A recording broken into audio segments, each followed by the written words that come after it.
Fala, galerinha boa! Como é que vocês estão? Aqui quem fala é o professor Eduardo, o seu professor de física, e hoje a gente vai dar continuidade àquela parte de eletrostática, não é? Esse conteúdo que é tão importante para vestibulares, para o Enem e para as provas regulares que você vai fazer na sua escola, por exemplo. Então, se você tem uma dificuldadezinha nesse conteúdo e quer aprender como se resolver questões relacionadas à eletrostática, quer arregaçar no Enem e quer estrangular os vestibulares que você vai fazer, é só você vir comigo que eu vou te ensinar os macetes e os segredos disso aqui, tá beleza? Olha só, a gente já viu nas aulas anteriores os conceitos de carga elétrica, de campo elétrico, de trabalho elétrico, de energia potencial elétrica e de potencial elétrico. E aí vocês estão craques agora. Por isso, a gente consegue aplicar todos esses conceitos que a gente já viu mais praticamente, tá beleza? Em elementos práticos, em coisas mais palpáveis, naquelas coisas que você vê no seu dia a dia. E um exemplo de um equipamento que vai usar esses conceitos de eletrostática são os capacitores. Você sabe o que é um capacitor? Se você não sabe, eu vou te falar agora. Você já deve ter reparado, ou já deve ter usado em alguns momentos, máquina fotográfica ou ter tirado foto com o seu celular usando a função flash para deixar o ambiente mais iluminado na hora de tirar foto, tá certo? Você já deve ter visto em programas como Grey's Anatomy ou outros programas médicos o uso de desfibriladores, ou você até teve contato mesmo com isso pessoalmente, né? Aquela máquina que descarrega uma certa carga no peito de uma pessoa para tentar fazer um processo de ressuscitação ou algo parecido, não é verdade? Se eu te dissesse que o desfibrilador e o flash de uma máquina fotográfica, eles funcionam à base de um mesmo princípio, de um mesmo aparelho, você acreditar em mim? O que eu estou falando para você é verdade, tá? E esse aparelho, que é comum tanto aos flashes de máquinas fotográficas ou celulares e aos desfibriladores, são os capacitores. Galera, a função de um capacitor vai ser de basicamente armazenar carga e descarregar essa quantidade de carga que ele armazenou. Eu vou mostrar para você melhor como isso vai ser feito. Só que esse vai ser basicamente o princípio dele. Quando você usa uma máquina fotográfica, por exemplo, na hora do flash, o que a sua máquina fotográfica ou celular está fazendo é descarregando uma certa quantidade de carga. E essa carga descarregada, essa energia liberada, ela é liberada em forma de luz. Quando se usa um desfibrilador, também existe um capacitor que armazena uma determinada quantidade de carga, de energia, e descarrega tudo isso em uma pessoa, para esse processo de ressuscitação. Então, esses dois aparelhos vão usar esse princípio de acumular energia e liberar toda essa energia. Só que essa energia é liberada de uma só vez. Você pode se perguntar, por exemplo, qual é a grande diferença entre capacitores e pilhas, já que uma pilha, ela também armazena energia e ela libera aquela energia depois de um tempo, utilizada em controle remoto, carrinho elétrico, né, carrinho de controle remoto ou alguma coisa do tipo. A diferença entre elas é que no capacitor a energia é carregada e liberada de uma vez só, tá bom? Numa só paulada. Então vem comigo que eu vou te mostrar como é construído um capacitor, galera. Um capacitor ele é construído basicamente com duas placas, tá bom? Só que essas duas placas têm que ser metálicas. Então você tem duas placazinhas metálicas que eu representei por essas duas placas aqui, tá beleza? Essas duas placas metálicas, elas têm que estar submetidas a uma determinada tensão. A minha tensão, ou meu potencial, eu chamo de U, e ele é dado em volts. Então, é como se eu pegasse uma partezinha dessa placa, ou uma das placas, e conectasse em um potencial positivo, e a outra placa em um potencial negativo. Quando eu faço isso, eu gero entre essas placas uma diferença de potencial, tá? Ou uma determinada tensão, um determinado potencial elétrico. Isso aqui pode ser facilmente identificado se você pensar que eu consigo criar essa diferença de potencial ligando um capacitor na tomada. A tomada, né, que tem em geral dois pinozinhos, uma fase e um neutro, ela, quando você coloca uma tomada dentro dela, naquele bocalzinho, gera uma diferença de potencial. Ou seja, ligando um capacitor na tomada, você já consegue gerar uma diferença de potencial e submeter esse capacitor a uma tensão U, tá? Ou a um potencial U, que é a mesma definição que a gente já viu de potencial elétrico, tá legal? Só que quando você faz essa construção, galera, você precisa ter obrigatoriamente duas placas metálicas. Então isso é uma placa metálica, isso aqui é uma placa metálica, olha só, placas, não é verdade? Ó, metálicas.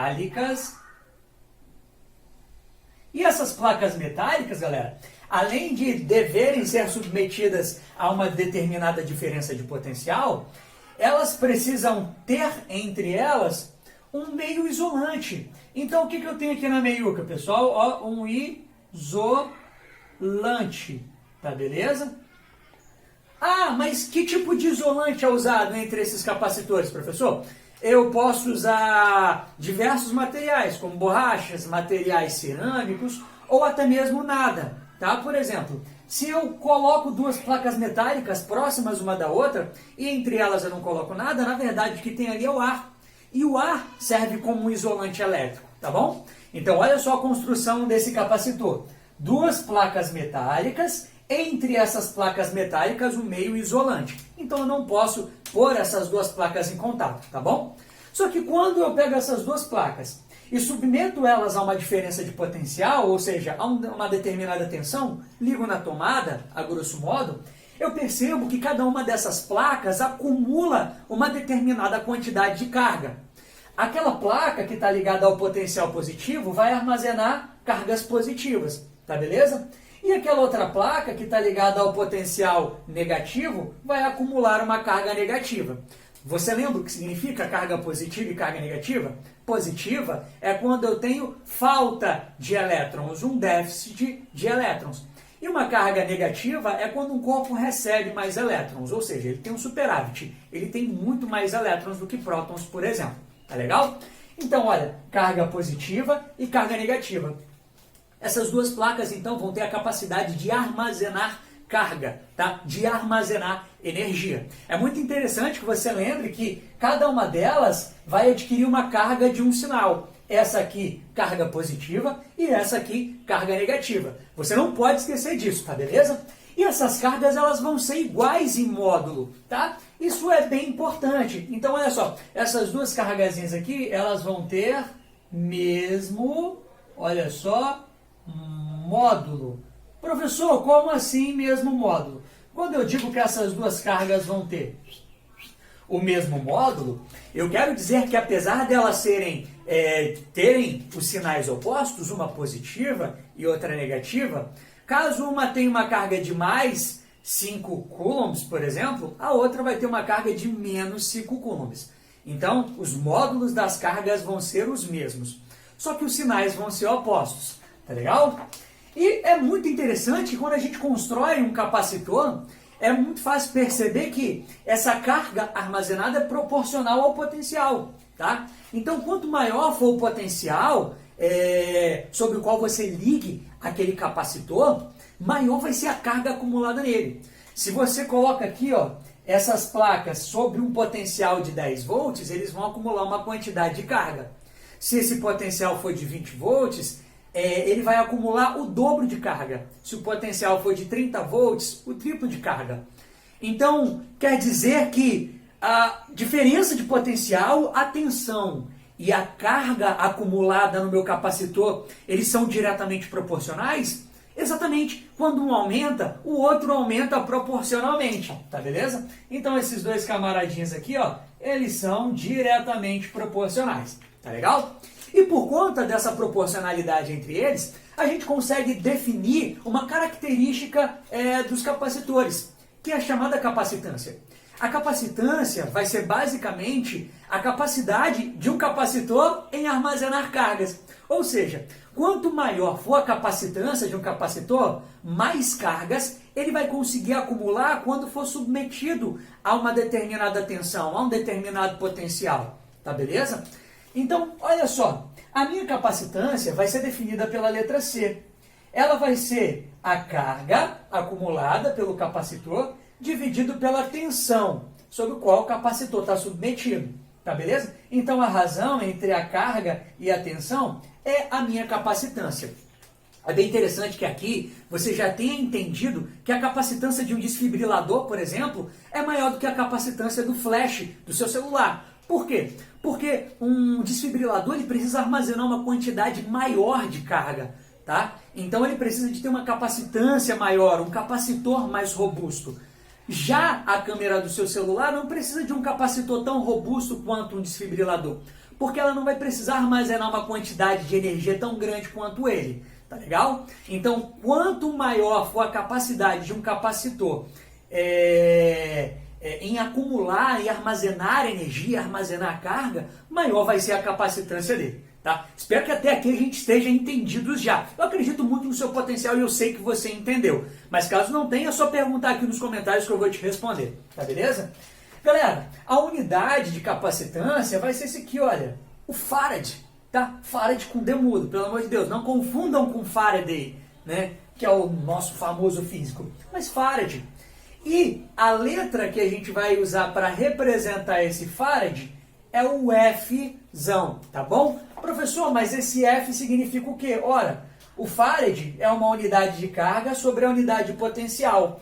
A gente já viu que a unidade de carga é o Czão, né? Que é o Coulomb. E a unidade de potencial é o V, que é o famoso volt. Quer dizer, então, que um Farad é 1 Coulomb sobre volt, exatamente, Coulomb sobre volt, então agora é a mesma coisa que Farad para nós, tá legal? Espero que tenha entendido até aqui, galera. O negócio é que um Farad é uma unidade de capacitância muito grande. Então, é muito comum que nos problemas que a gente vai resolver, a gente não use um Farad, 2, 3 Farads, tá? Por conta da alta capacitância, que não é alcançada por qualquer capacitor. A gente costuma muito usar os submúltiplos deles, tá? Ou seja, unidades ou parcelas menores do Farad. Alguns submúltiplos muito usados, e que eu vou mostrar para vocês agora, são esses 4 aqui, principalmente, tá beleza? O primeiro submúltiplo, galera, é o MF. Então o submúltiplo vai ser, na verdade, essa letrazinha que aparece aqui, ó, antes do F. F é Farad e a letrinha minúscula que aparece antes deles é o submúltiplo, tá? M significa mili, galera. Então um MF é 1 milifarad. Mili é a milésima parte. Só que dividir por 1000 é a mesma coisa que multiplicar por 10 elevado a menos 3, tá beleza? Por quê? Porque 1000 tem 3 zeros. Então multiplica por 10 elevado a menos 3. É a mesma coisa que dividir por 1000. Esse uzinho esquisito aqui é o micro. Então 1 microfarad é 10 elevado a menos 6. Qual é o número que vem com 1 e 6 zeros? 1 milhão. Então multiplicar por 10 elevado a menos 6 é a mesma coisa que dividir por 1 milhão. Tá? Então isso aqui é a milionésima parte, por causa do 10 a menos 6. Aqui, ó, NF é o nano. 1 nanofarad é 10 elevado a menos 9 farad. Qual é o número que vem carregado de 1 e 9 zeros? O bilhão. Então isso aqui é a bilionésima parte, tá? Mesma coisa que dividir 1 farad por 1 bilhão. Tá legal? E ó, o Pzinho é de pico. 1 picofarad é 10 elevado a menos 12. Quando você coloca 1 e 12 zeros, você tem 1 trilhão. Então 1 picofarad é a trilionésima parte. Só dividir 1 farad por 1 trilhão. Esses submúltiplos, pessoal, aparecem muito pra gente, tá beleza? Então, o resumo de toda essa ópera é a seguinte. Um capacitor, ele tem a finalidade principal de quê? Armazenar carga. Então, dentro dele eu vou ter uma carga acumulada. Essa palavra-chave que eu preciso que vocês entendam, tá beleza? Ele vai armazenar uma carga que é proporcional à tensão, não é? E ele vai conseguir armazenar mais carga conforme maior for a sua capacitância. Capacitância, carga sobre a tensão. Submúltiplos também são muito importantes. Entender a funcionalidade, por que são usados capacitores, também vai ser de extrema importância para nós, tá legal? Espero que tenha entendido até aqui, porque eu vou vir com um outro quadro com muito mais informação bacana para você sair daqui entendendo tudo sobre capacitores. Tá legal? Não sai daí não, hein? Agora, pessoal, a gente precisa entender, além do que a gente acabou de ver em capacitores, como eu consigo determinar a capacitância de um tipo de capacitor em especial. Esse capacitor que eu citei para vocês, né, 2 placas paralelas, placas metálicas e um meio isolante no meio, é a forma mais comum de um capacitor, tá? Existem outras formas, existem outros capacitores? Existem. Mas vamos entender essa forma básica, essa forma principal do capacitor.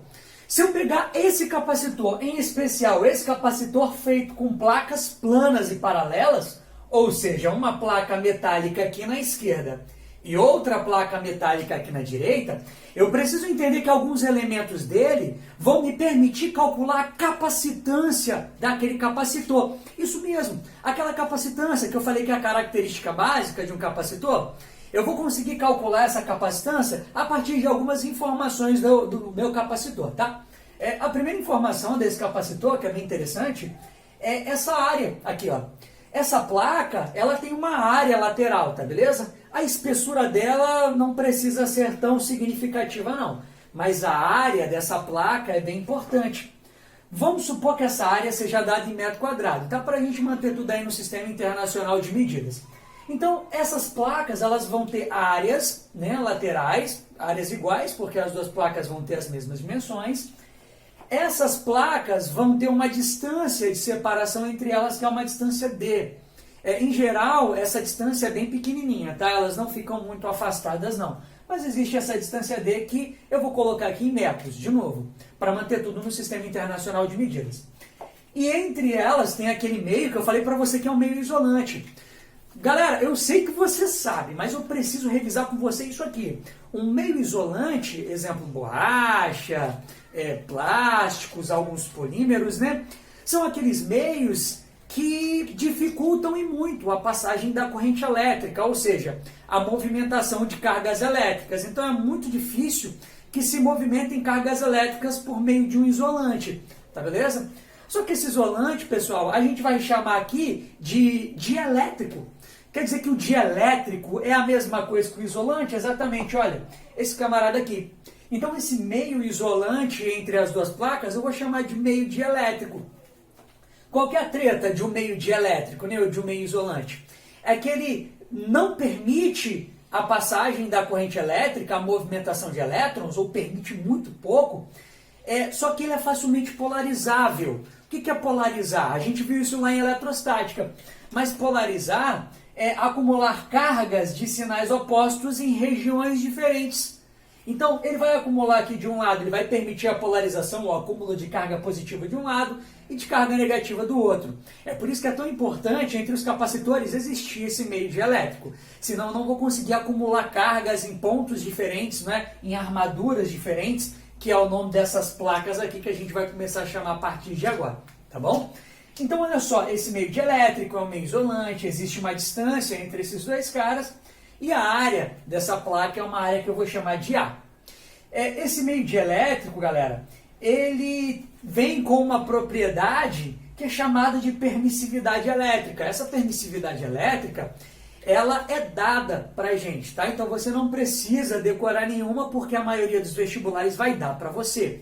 Mas é interessante que você saiba que a permissividade elétrica no vácuo é de 8,85 vezes 10 elevado a menos 12 farad por metro. Tá? Quanto mais isolante, né, ou quanto mais dielétrico for o meio, maior vai ser essa permissividade elétrica. Então, dependendo do meio ali entre as duas placas, né, ou entre as duas, como eu falei para vocês que eu ia chamar armaduras, né? Professor, não pode ser arma mole, não. Não, armadura, né? Então, olha só, esse meio aqui vai ditar a permissividade elétrica, tá? Então, olha, a permissividade elétrica daquele dielétrico, a distância entre as duas armaduras e a área de cada uma dessas placas metálicas, ou seja, a área de cada uma dessas armaduras, vai me possibilitar calcular a capacitância desse capacitor. E a capacitância vem com essa fórmula aqui, galera.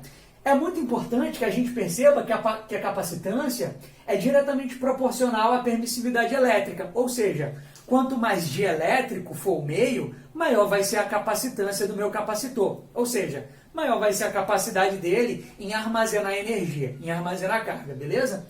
Agora, eu tenho aqui também a área das minhas armaduras. Essa área também é diretamente proporcional à minha capacitância. Quanto maior for a área, maior vai ser a capacitância do meu capacitor.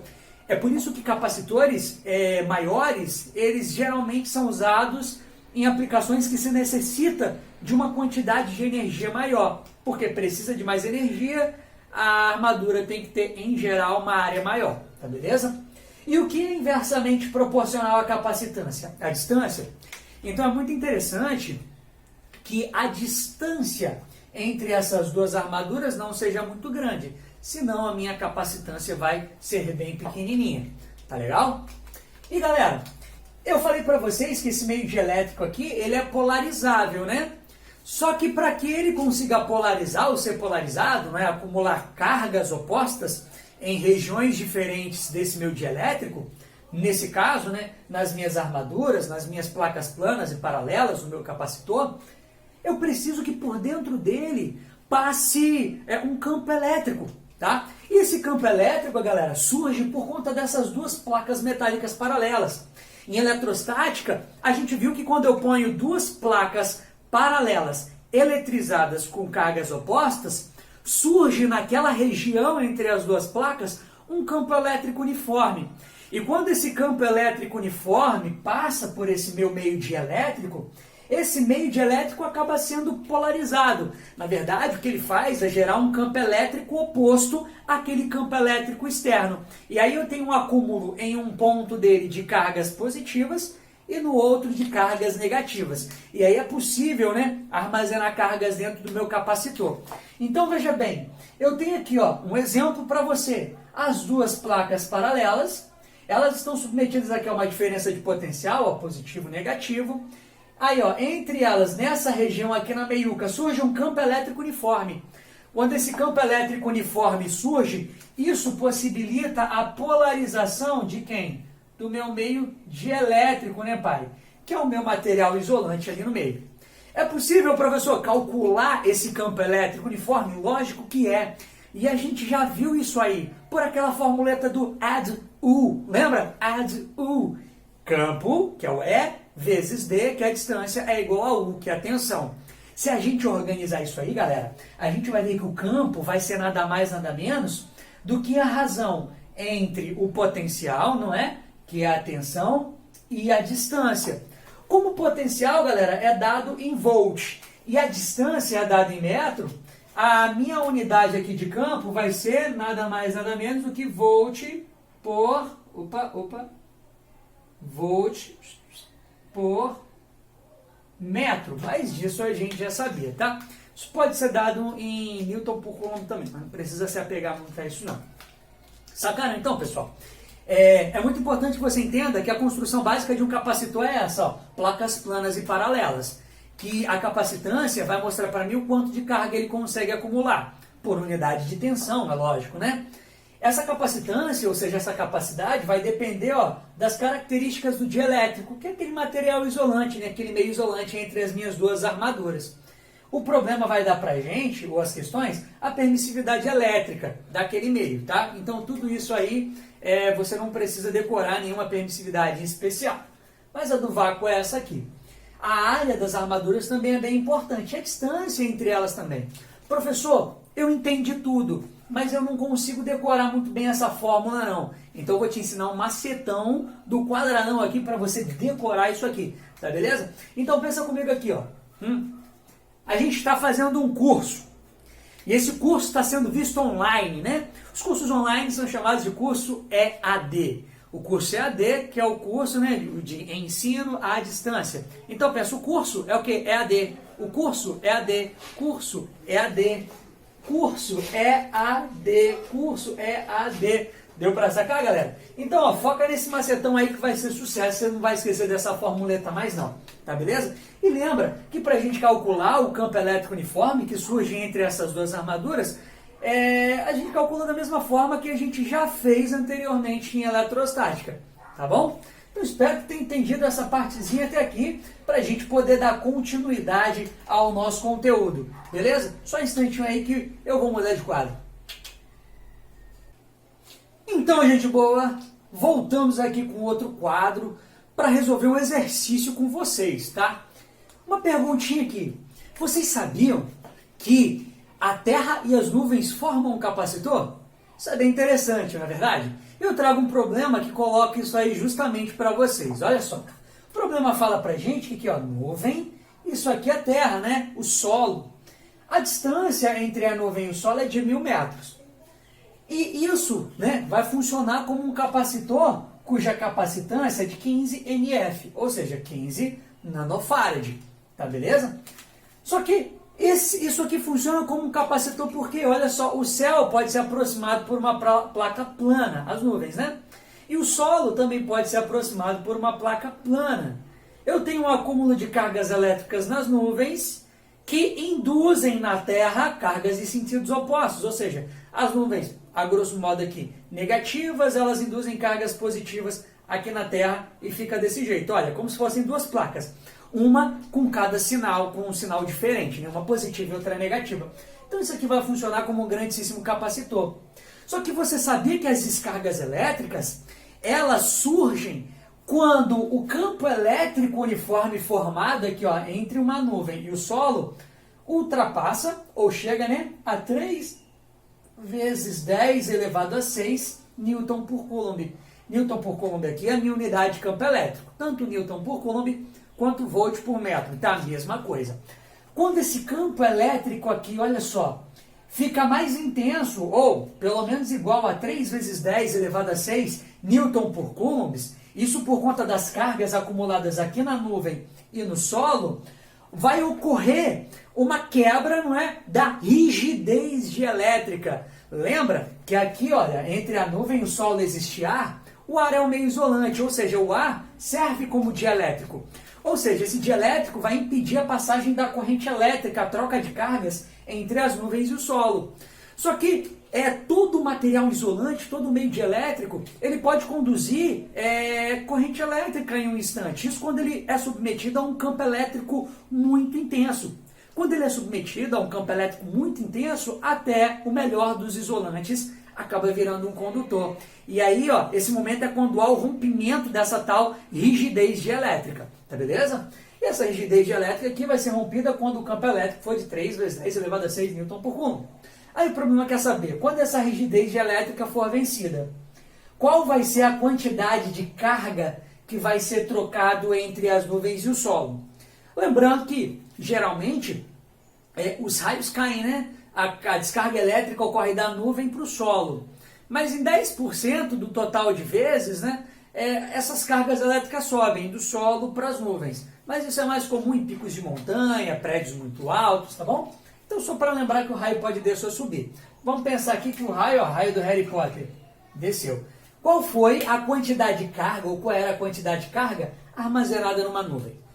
Antes de qualquer coisa, galera, como eu tenho campo elétrico aqui, ó, suficiente para romper essa rigidez dielétrica, e tenho a capacitância, e tenho a distância aqui também entre o solo e a nuvem, eu consigo descobrir, antes de conseguir descobrir a carga, eu consigo descobrir o potencial entre a nuvem e o solo. Professor, não dá para descobrir a carga direto, não? Não dá. Porque lembra que a carga vai ser igual a capacitância vezes o potencial. Tá? Eu falei lá para vocês que a capacitância era a carga dividido pelo potencial. Então, se a gente organizar essa fórmula, a carga vai ser a capacitância vezes o potencial. A capacitância a gente tem, mas a gente está sem o potencial aqui. Então, vamos fazer o seguinte, vamos descobrir o potencial primeiro, tá beleza? Então, descobrindo o potencial antes, usando a fórmula que vai deixar ele em função do campo e da distância, já que eu tenho o campo e a distância, ou seja, aquela fórmula do EDU que a gente já viu lá atrás, que é o campo vezes a distância é igual ao potencial. O campo vale 3 vezes 10 elevado a 6. A distância vale 1000. Isso é igual ao potencial. 1000 não tem 3 zeros, galera? Então eu posso colocar isso em potência de 10, 10 elevado a 3. Ó, multiplicação de potências de mesma base, repito a base, que é o 10, e somo os expoentes, 3 mais 6 dá 9. Ou seja, a diferença de potencial entre a nuvem e o solo é de 3 vezes 10 elevado a 9 volts. Tá? Galera, agora com o potencial e com a capacitância, eu consigo descobrir o valor da carga como? Olha, a carga é um Q. É igual a capacitância vezes a diferença de potencial, ou esse potencial elétrico, que é o U, né? A capacitância é 15, mas é 15 nanofarad. Nano não significa 10 a menos 9. Então vai ficar 15 vezes 10 elevado a menos 9, vezes o potencial que eu descobri, 3 vezes 10 elevado a 9. Galera, como eu tenho 10 elevado a menos 9 e 10 elevado a 9, seguindo aquele princípio do multiplicação de potências de mesma base, eu repito a base e somo os expoentes, eu vou ter 10 e a soma dos expoentes, menos 9 mais 9, que dá 0. 10 elevado a 0 é 1. Ou seja, eu já podia ter cortado esses dois caras aqui sem problema nenhum, tá beleza? E aí eu teria só o 15 vezes 3, que daria 45 o quê? Coulomb. Então você consegue perceber aqui que a quantidade de carga trocada ou acumulada na nuvem, né, é de 45 coulombs. Porque um coulomb é uma unidade de carga muito grande, tá? Então essa descarga imensa, que é a de um raio, ela vai ter 45 coulombs, que não é pouca coisa. Por isso que os usos do submúltiplo são muito importantes. Então olha lá, entre as nuvens e o solo, por conta de cargas acumuladas entre eles, podem haver descargas elétricas quando o campo elétrico entre eles chega a 3 vezes 10 elevado a 6 Newton por Coulomb. Distância média, 1000 metros. Capacitância, o problema deu, viu? O problema deu a capacitância aqui. E aí a gente consegue calcular a carga que estava ali armazenada na nuvem. Show? Galera, espero que tenham entendido todo o conteúdo até aqui e os exercícios também. Caso você tenha alguma dúvida, você pode comentar aqui abaixo no vídeo, tá beleza? Sem problema.